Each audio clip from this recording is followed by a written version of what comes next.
Welcome to the ROS introduction course.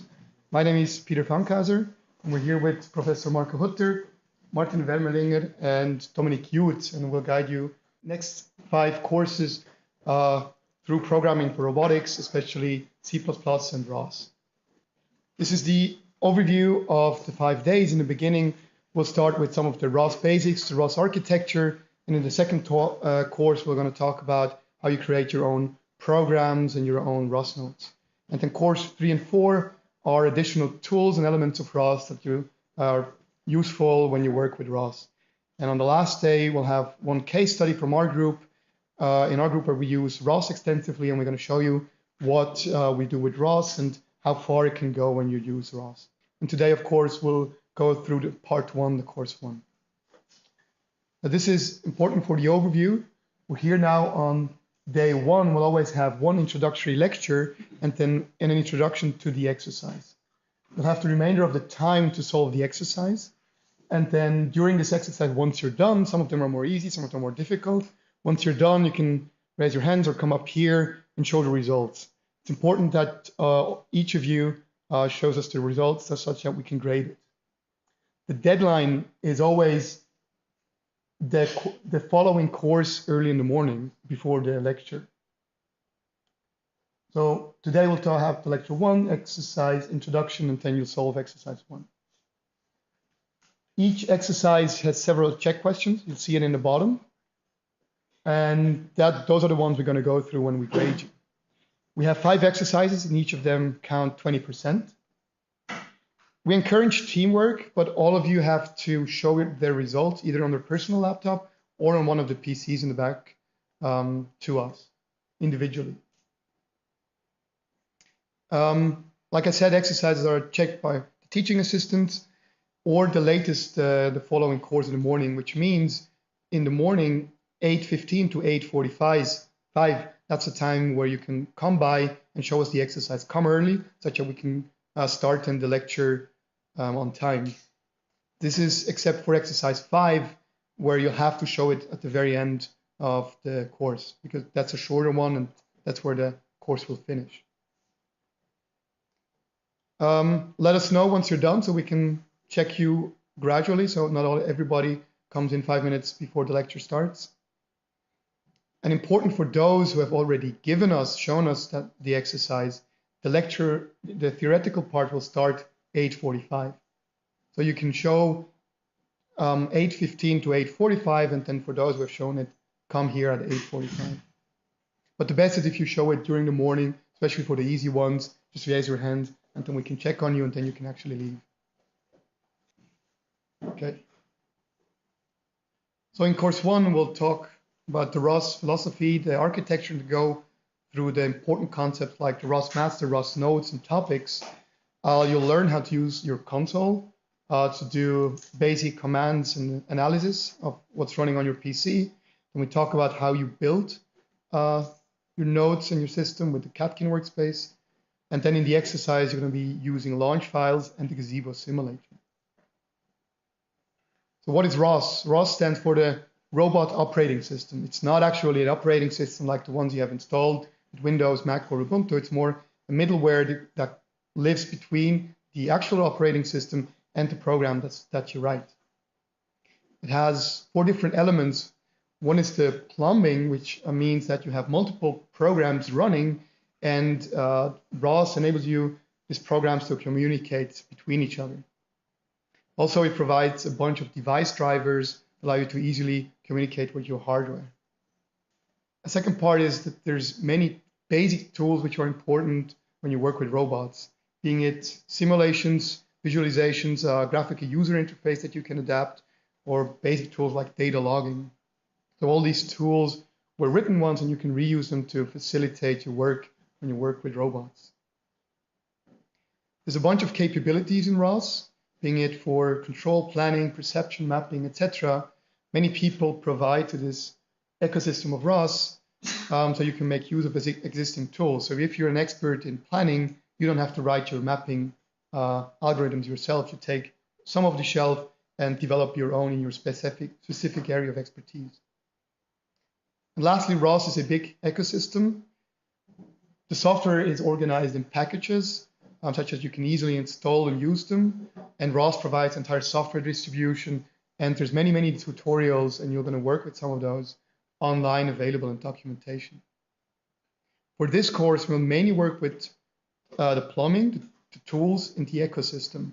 The capabilities, those are the things you're going to dive more deeply in during a semester work or other work where you go towards the algorithms. We provide you here the basics for ROS, which are the tools into the inter-process communications.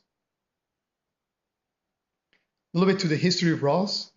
It was developed 2007 at the Stanford Artificial Intelligence Laboratory, and then was managed by Willow Garage, was taken over, and then since 2013 is now managed by the open source Robotics Foundation. Today, ROS is used by many, many robots, and you see some of them in the videos.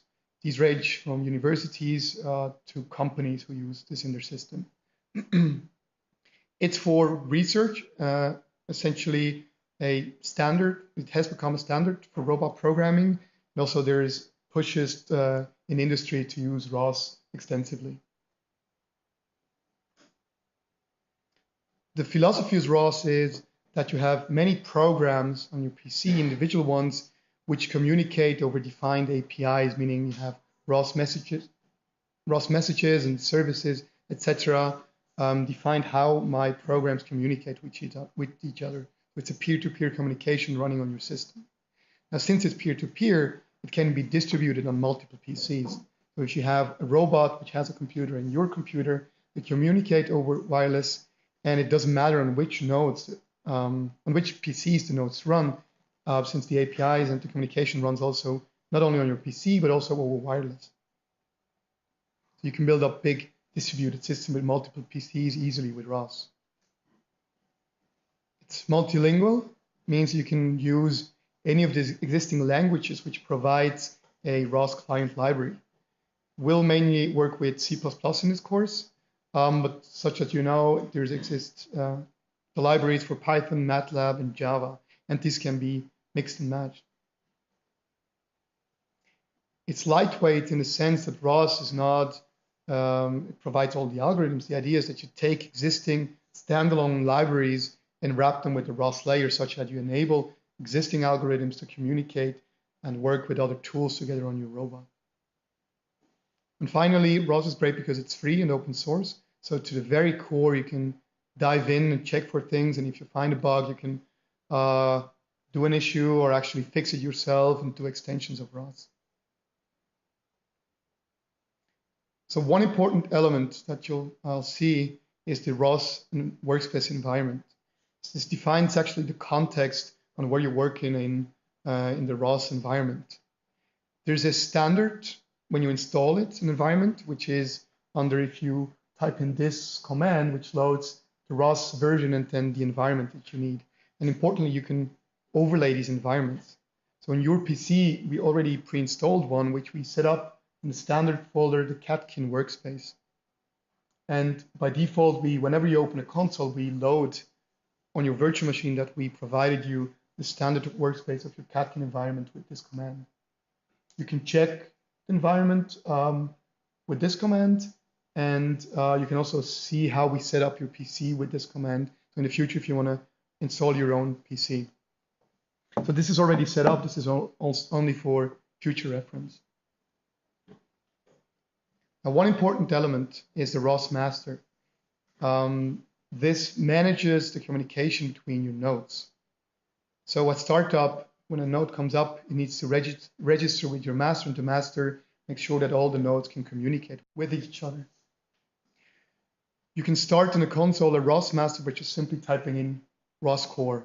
ROS core has multiple elements, one of which is the ROS master. A ROS node is essentially a program that runs on your PC. So it's a single purpose executable program. You can compile them individually, run them, and manage them individually. So those are the building blocks of your program. These nodes are organized in packages. So whenever we mean a package name, it's essentially the name of the package, and then in there you can have multiple nodes. You see how here in the example, ROS master, each individual node needs to register with the master such that it enables the communication.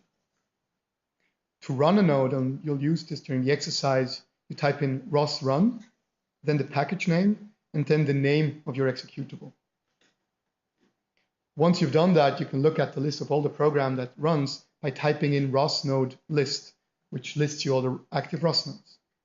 And then if you need further information, specific information about one of the ROS nodes, you type in ROS node, info, and then the name of the node. And then it spits out all information about the node. How do nodes communicate with each other? They do it through ROS topics. So one node can publish and subscribe to a topic. And essentially, a topic is a stream of messages that are transferred between the nodes. So in this example, once the nodes 1 and 2 have registered with the ROS master, the node 1 can tell, okay, I'm a publisher on this topic. And ROS node 2 can subscribe to this topic. So the message flows from the publisher to the subscriber. And the ROS master makes sure to inform about this connection. So the publisher publishes on a topic name, which is the name under which these messages are published. And then you can have not only one, but multiple nodes that subscribe to this information. But typically it flows from one node to n other nodes. To look at the list that you have provided by the nodes that run on your system, you can type in ROS topic list, gives you a list of all the topics. You can already in the console, you can subscribe to a topic by typing in ROS topic echo, so it's printing out information and then the topic name. This will subscribe to this topic and show you the contents in the console. And if you need information about a topic, again, like with the notes, you type in ROS topic info and then the topic name. I always provide here links to the documentation of ROS. So if you need further information, you can download the PDF from our website from these slides, type it in or click on it, and you get much more in-depth information on these specific topics. Now on these ROS topics, the nodes publish messages. So essentially the message defines the data structure of the information that flows from one node to the others. It's comprised of simple types such as integers, floats, booleans, strings, etc., and also arrays of these objects. And they can be nested, so one message can be included in the other one, and we'll see an example in a second. If you have a topic, you need to know the type of it. You can type in ROS topic type, and then the node name, the topic name, sorry. And if you need to publish on the topic, so if there's a subscriber, but you don't have the node yet that publishes it, you can publish from the console as a tool with ROS topic pub for publishing, then the topic name, then you type in the type, and then if you click tab is a very important command. It auto completes the rest of the structure such that you can replace the arguments very easily and then publish on this topic from your console. So in this example, we have the publisher publishes on a topic, and the topic is inherently coupled with a message definition. Here's an example of a message definition, which in this case comes from the package geometry messages and is of the type point message. So this is essentially a text file with the ending .msg message, and within this file you can easily read the contents of it yourself and write your own messages.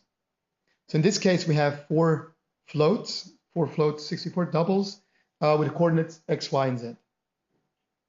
Here's another example, more complicated, from the sensor messages topic. This is an image. So on the top you'll have a header, which means there's a sequence number, a timestamp, and the frame ID. Sometimes this is important if you have geometrical information to associate it with a frame. And then you have height, width of an image, and then information about the encoding of the image, and then as an array, the data of the image itself. Of course, you can print this in the console, but it's not going to show as an image. There's other tools for that we learn later. In this example, again, we have a header. So this is a pose message. A pose is comprised of a position and an orientation. And here we say, okay, the pose, we have a position X, Y, Z, and the rotation is here given as a quaternion with 4 numbers.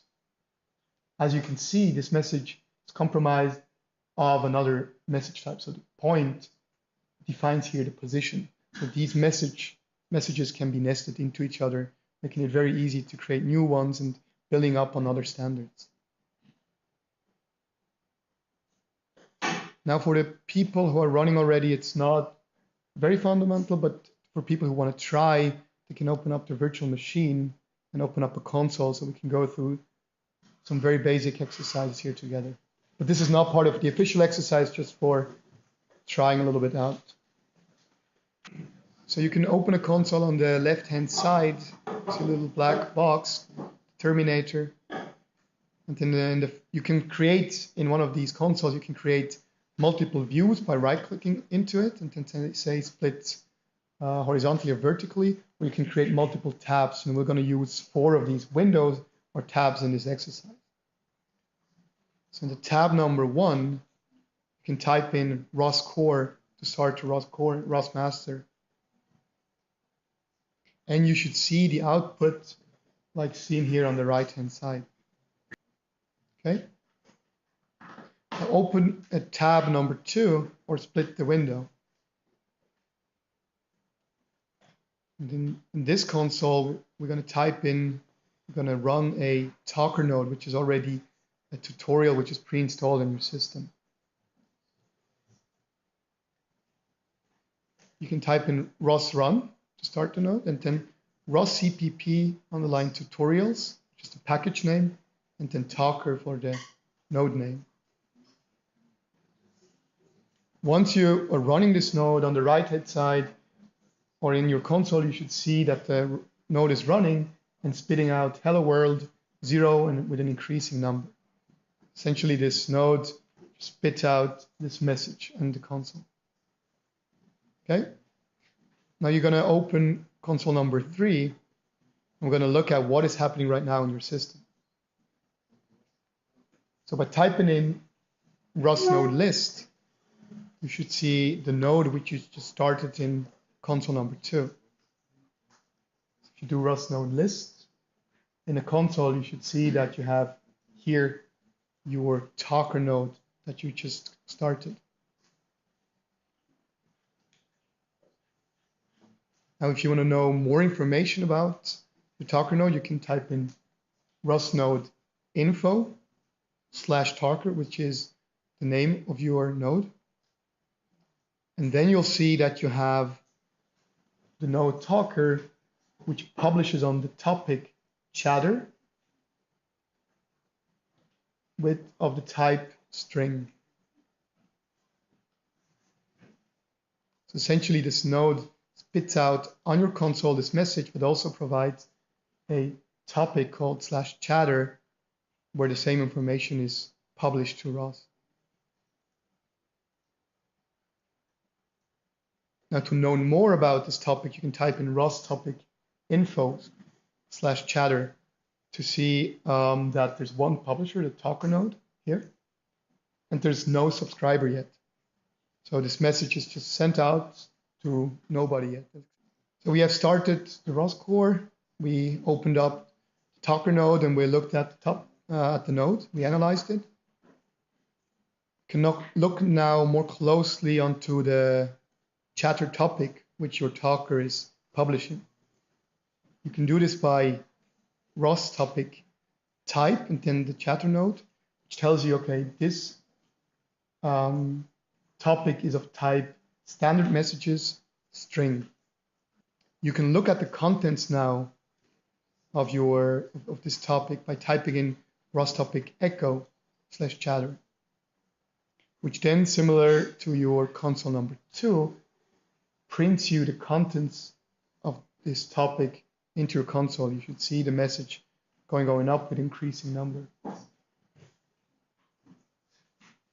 Now there's other commands such as rostopic HZ or Hertz, which provides you the frequency of which this topic is published. So if you type in rostopic HZ /chatter, you'll see that it measures for a while and then gives you the average rate together with a min and max and standard deviation, how fast are these messages sent out on this topic. Now we have the talker node, it's running, it's publishing on this chatter topic, and now we want to start up a listener.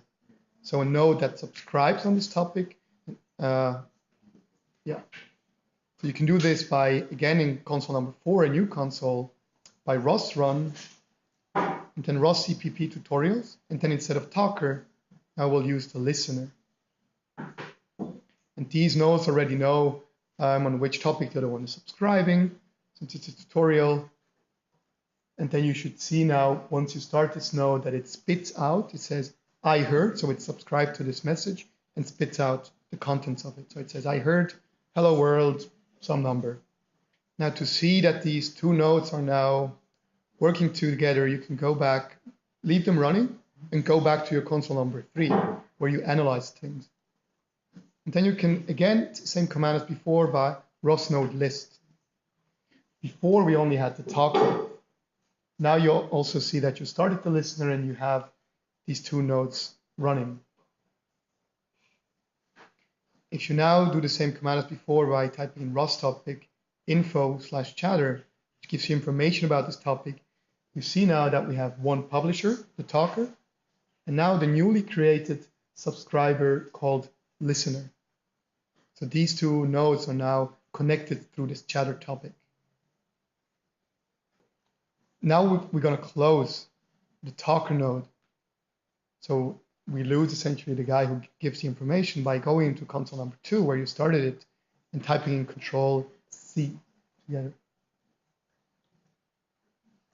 Then you should see that the listener node stops publishing messages since it's not retrieving any. What we want to do now is in console number 2 or 3, publish your own message. This is a little bit a longer command, and you can type in rostopic pub for publishing on the topic /chatter of type standard messages /string. And then if you use the tab button, it gives you this structure where you can fill in any message that you want to publish. Here in this example, I filled in ETH Zurich ROS course. Now, if you type in this command in console number 4, where the listener runs, you should see instead of hello world, it suddenly tells you, okay, this is a message I got. That's the one you publish from your console. What you saw that you can subscribe to topics and show the contents in the console, but also you can publish messages from your console.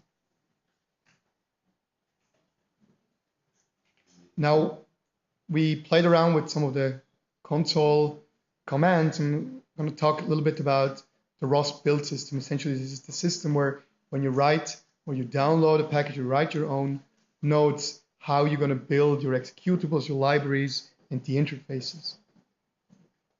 The standard way of ROS so far has been the catkin make command. But we suggest the much better tool, the catkin command line tools.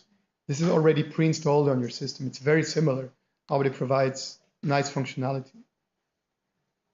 So whenever you see in a tutorial on the web catkin make command, it's important you're going to type in catkin space build. Instead of catkin underline make, type in catkin build, which is fundamentally the same thing, but don't mix these two commands. I suggest you use this catkin build command and the commands that I'm going to show you in a second. Okay? So you can typically, when you want to build a node, you would have to go to your catkin workspace by cd and then going into a catkin workspace. And then you can build a package by catkin build and then the package name. Now here's a very important part. Whenever you build a new package, your system should know about it, or must know about it in order for you to use it. So you have to resource your console. You can either open a new console, but it's simply you can type in source, and then if you're in this folder, devel folder / setup bash. This scans again your environment to make sure that your new node, that the system is aware of your new node, your new package. Now, once you build your Catkin workspace, you'll see that you have 3 folders in there.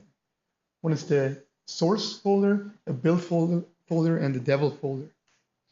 The source folder is where you put all your source code information. And the build folder is essentially a cache folder for the CMake system.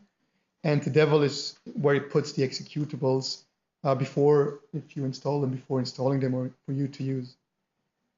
Now, these 2 folders are taken care of by the Catkin build system. It puts all the information there and makes sure it runs. So you don't typically never touch these 2. You do all your work in the source folder where your source information is stored. If you run into troubles once that something is mixed up, you change too many things and you're not sure, you want to build from scratch, you can type in catkin clean, which wipes out the build and the devel folder. It doesn't touch your source folder, but then you can rebuild from scratch again.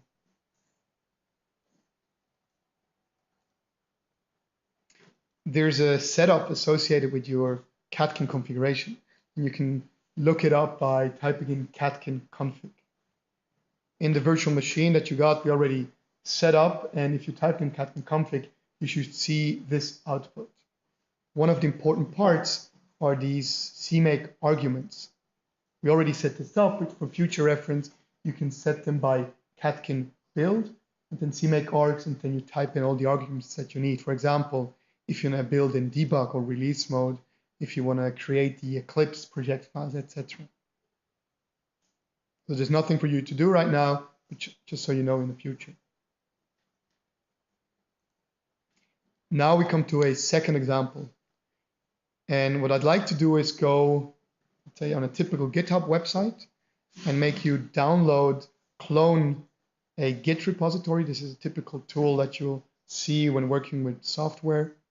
And then we're going to build this on your system.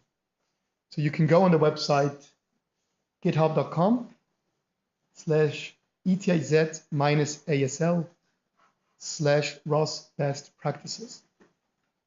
We put up there an example ROS package for you to play around with.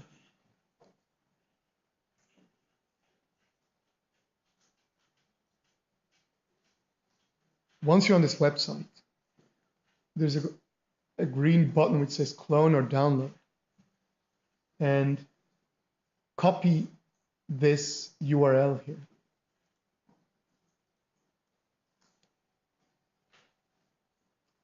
Then you'll see in your system that you have a Git folder. Just go into CD from your home folder, you go into CD Git.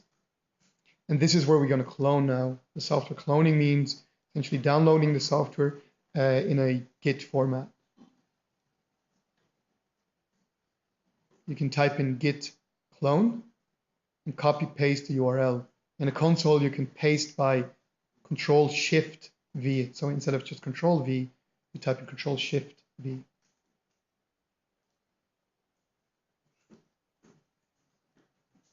If you press enter, this will clone all the information from this repository into your system. Now you've seen that we put this into the Git folder.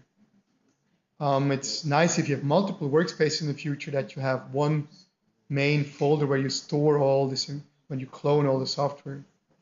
So that's why we put it into Git. And then what we're going to do now to work with it, you'll have to symlink it into your Catkin workspace.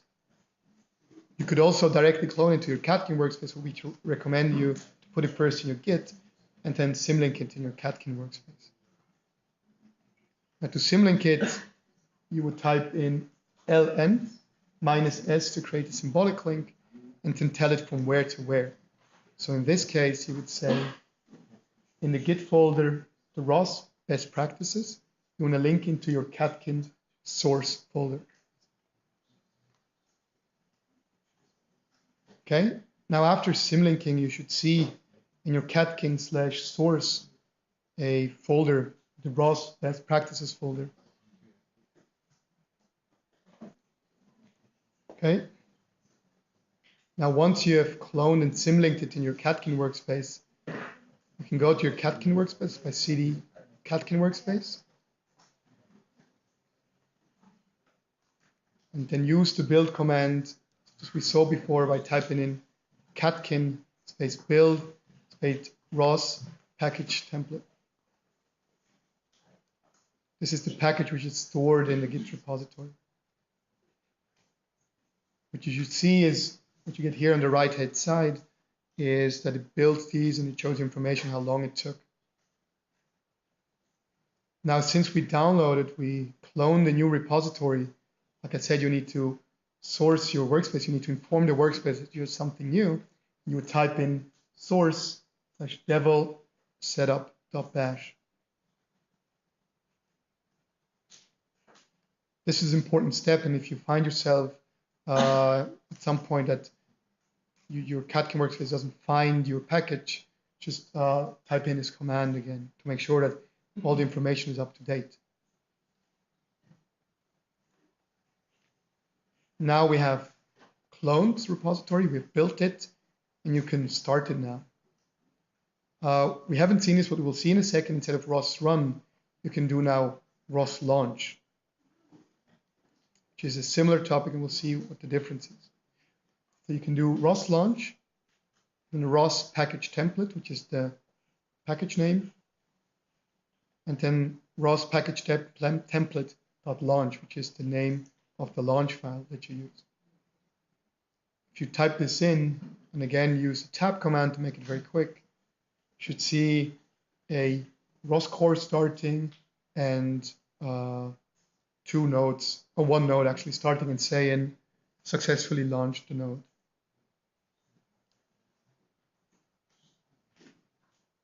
So if you go through this, you've seen that you can take source code from the internet, clone it, build it, and run it. These are all the necessary steps that you need to do that. Yes? Can we go over the steps again quick for me, like first?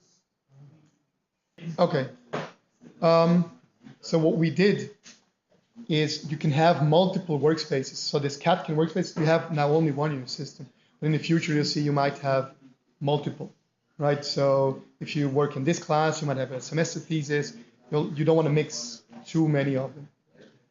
So to keep it clean, instead of every time once you need a package, cloning it into the Catkin workspace, what we recommend is to create one central Git folder. And then from there, you can symlink to the different Catkin workspaces, only the ones that you actually need in your Catkin workspace. In this example, you could also as well do it just directly in the Catkin workspace. It wouldn't matter technically, but in the future, it's nicer to organize your system this way. That's why we show it this way. Does that make sense? Okay.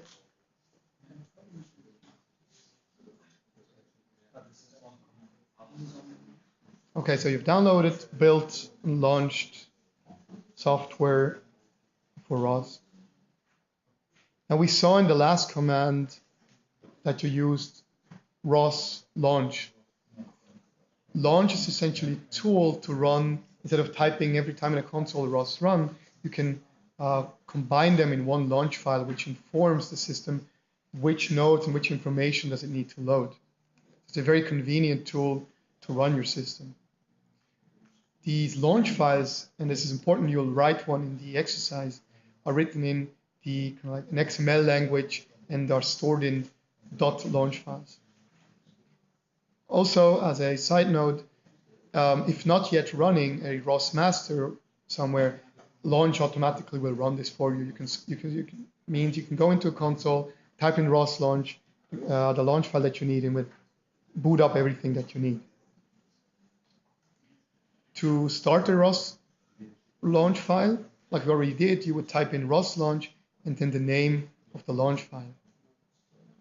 If you already have a package like we had before, so in the first case, you would need to be actually where you launch it, you'll have to be at the path where you want to launch the launch file.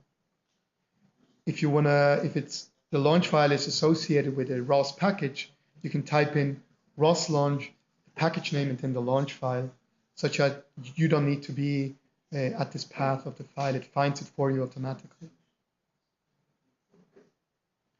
If you want to type in another example, you could do like we had the talker and the listener before. There exists a launch file which launches the two together, and you could use by ROS launch, ROS EPP tutorials, and talker listener.launch. This guy does the same work you did before, starts the talker and the listener together.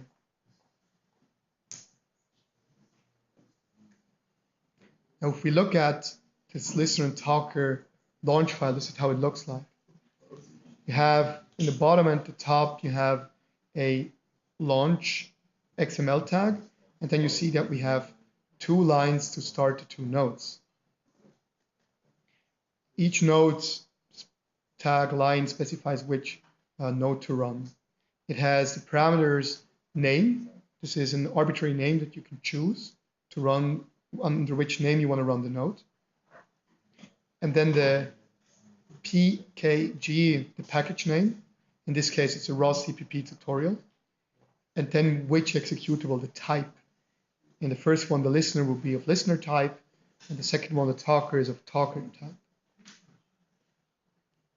The output information in the end tells you on where to put the information that it provides.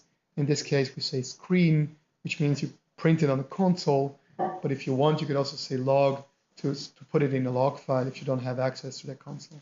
It's a convenient tool to debug. Now, very importantly, once you write your own launch file, you see the difference between here a closing XML tag with launch, and then this sign to close it again. And you have self-closing tag XML tags such as this node, which in the end has this slash at the very end. They mean the same thing, but one is self-closing and the other one can contain elements.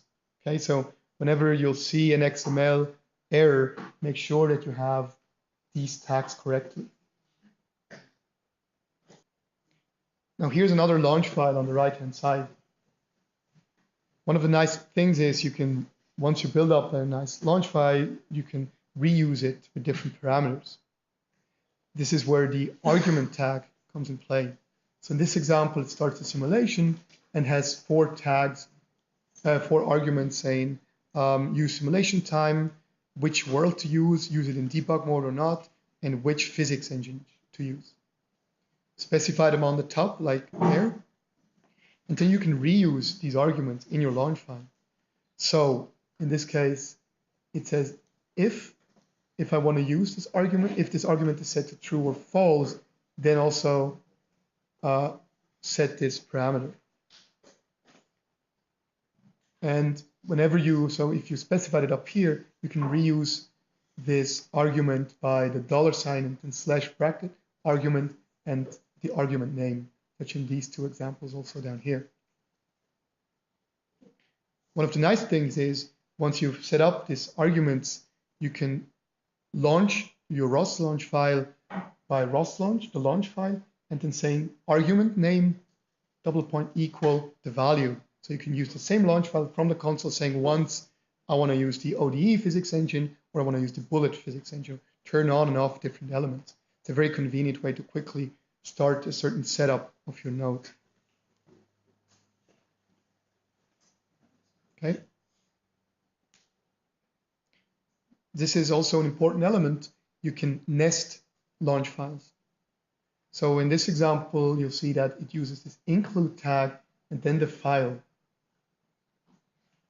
In this case, we want to include this empty world.launch, which launches an empty world in simulation. It doesn't matter. Importantly, in ROS, don't use absolute file path. So if you give it to a friend, it might have a different username, etc. So what we always do is relate it to a package. In this case, it says find and then the package name. I've written here, this gives you the local absolute path, and then you would be in the launch folder, the empty word launch. Now, if this other launch file also needs arguments, we can pass them down by typing in the argument name and then the value. So in this case, we saw that the name would be, for debug, yes or no, would be, okay, the name debug again, and the value is the argument that I got from up there. So you can pass down the values of the arguments from one launch file to the other one. And by including nesting multiple launch files, you can create complex systems that can be launched individually, but also all at once, passing down the arguments. Any questions to the launch file? So you're going to need this in the exercise. Make sure that you make that the XML structure is valid, and then you're going to use the include and the arguments, etc. Now, one of the elements that we'll play around with is the gazebo simulator. It's a 3D simulator for rigid body dynamics, and you can include robots, objects, etc. You can also simulate sensors. We'll see that in a second. So this Husky can carry a laser sensor, for example. It provides a 3D visualization, which is also interactive, by meaning you can have a toolbar up here where you can drop in elements such as this box. In the left-hand side, you would see the objects that you dropped and the robot. And importantly, down here, you can start and pause your simulation or slow it down or accelerate it. Gazebo has a database of many different robots, and this Husky robot is a standard robot that comes along with ROS. And Gazebo is essentially a standalone program, but it comes with a ROS interface. And the nice thing is, in the future, if you want to write your own robot, your own sensors, you can include it into Gazebo through plugins. To run Gazebo, you would type in run Gazebo ROS, which is the ROS version of Gazebo, and then just Gazebo as a node, which opens a standard empty Gazebo environment. This is the end of the first lecture. There's, for you in the future and now, if you have any questions, you can either ask us, but the internet is full of information. The most important website is probably this wiki.ros.org, where they have documentation and tutorials on each of these topics that we talked about. And then there's the installation website of ROS, and here's tutorials. And you don't want to, in the future, you don't want to reinvent things. So before you start programming something, make sure that you check out existing software. You can do this on the ros.org/browse website, where all the ROS packages are listed. There's a ROS cheat sheet if you need, but you get very quickly into it and you know them by heart, these commands. And for tomorrow, we'll have 2 more links that you'll use, or in the next course.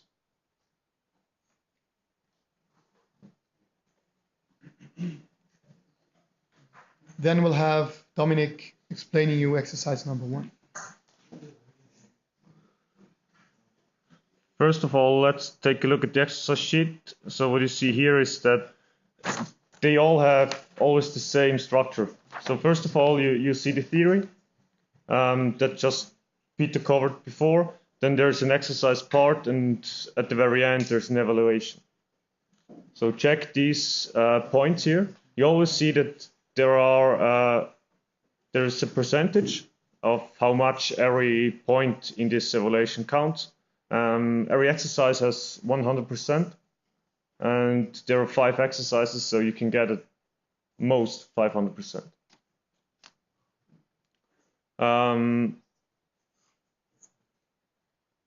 Yeah, so let's start at the top. The goal of this exercise is that you get to know the ROS environment.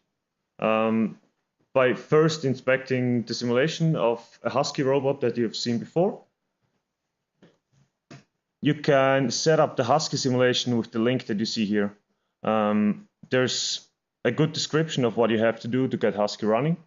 And so this only starts Husky in Gazebo, nothing else. So there's no controller, no lasers, no IMU, nothing. Just Husky in the simulation.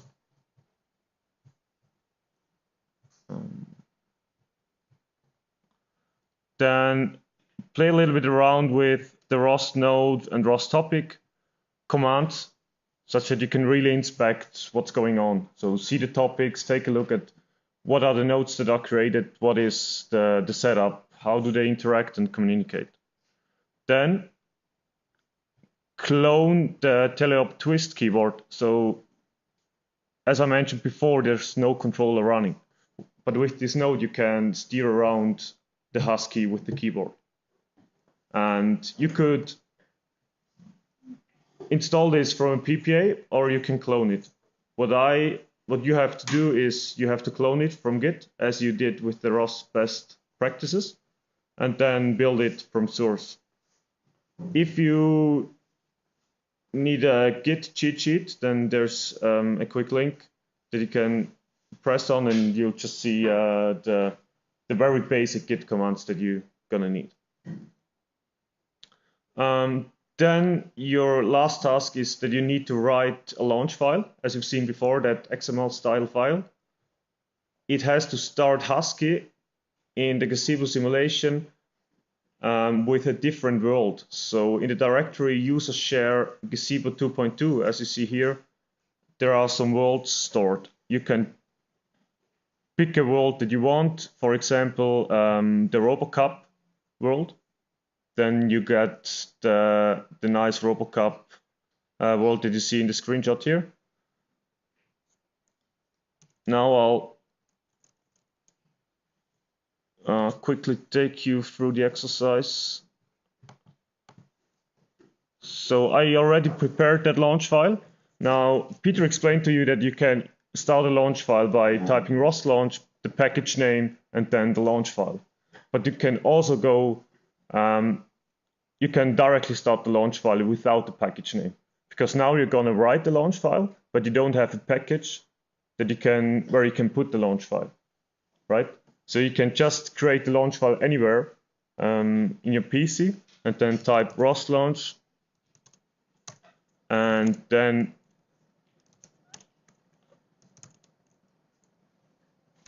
in my case it's in an internal repository. So I just typed the ROS launch and then the path and the name to the file.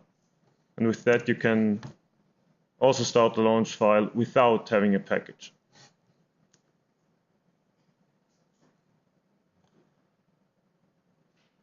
Now then, it should look better on your PC.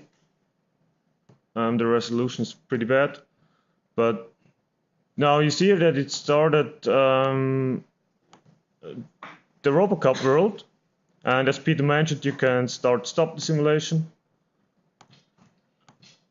And now I can drive around Husky with my keyboard. So for the keyboard to work, you have to click on the terminal such that it is active, the window, and not Gazebo. So if I click into Gazebo and then press the keyboard commands go to Gazebo and not the terminal. So that's important. Yeah, so this is the end goal, that you have one launch file that launches Gazebo with a different world plus your teleop twist keyboard node. Then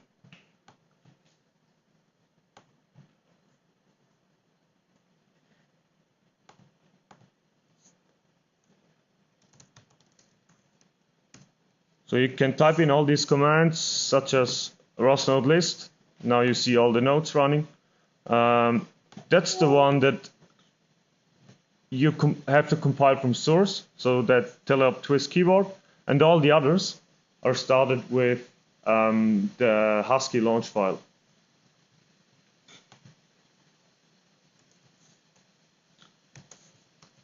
Then there's rqt graph. That shows you all the nodes and the topics, how they are connected with each other. You see that here there's a teleop twist keyboard node, the one that I use for the keyboard commands. It sends a command velocity that then goes to Gazebo. So that's how I steer Husky.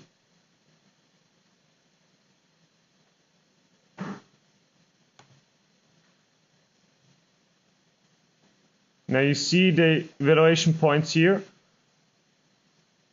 First of all, the TEDUP Twist keyboard node has to be installed from source. And how you see this is when you type ROS CD, TEDUP Twist keyboard, then it goes into the folder where the source files are stored. And if you would have installed it with the PPA, then this doesn't go into your workspace. It goes somewhere into your system. So I can show this here quickly. ROS CD, TEDUP Twist keyboard. I haven't compiled it from source. So now you see here that there's the system path, opt-rust indigo share. But in your case, there has to be your username, then catkin, workspace, source. Then you did it correctly. Okay? Jasmine Klum. So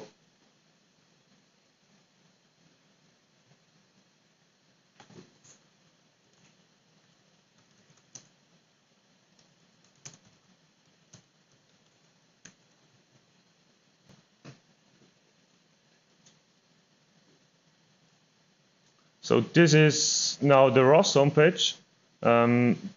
There's a wiki page about pretty much everything that's been developed for ROS. Important is that on top here you have the different buttons for the different versions of ROS. Now we use ROS Indigo and not Kinetic.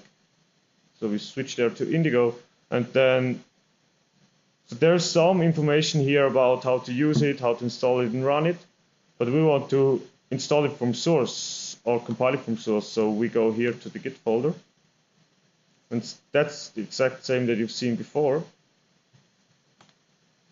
You can clone it here.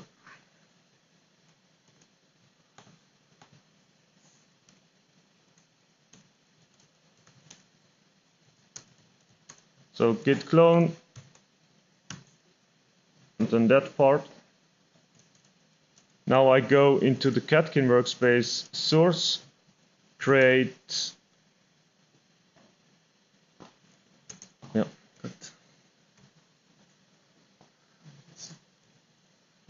create symlink.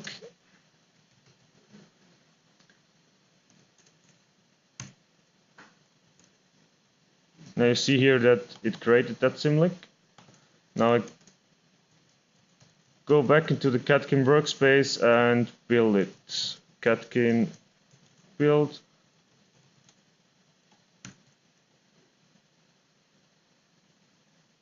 Now important, after you first build a package, there's always the note at the bottom that says your workspace packages have been changed. You need to resource. So this means that now there's a new package around, and if I would now type in ROS CD TEDUP Twist keyboard, it still goes to my system folder because I have not sourced it yet, so it cannot find it. When I now type in source devil in the Catkin, source devil bash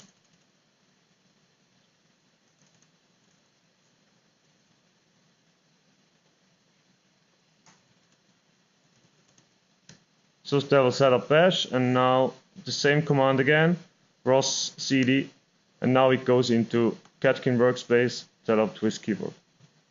So that's the difference. Now it takes the program that I compiled from source and not the one that was installed.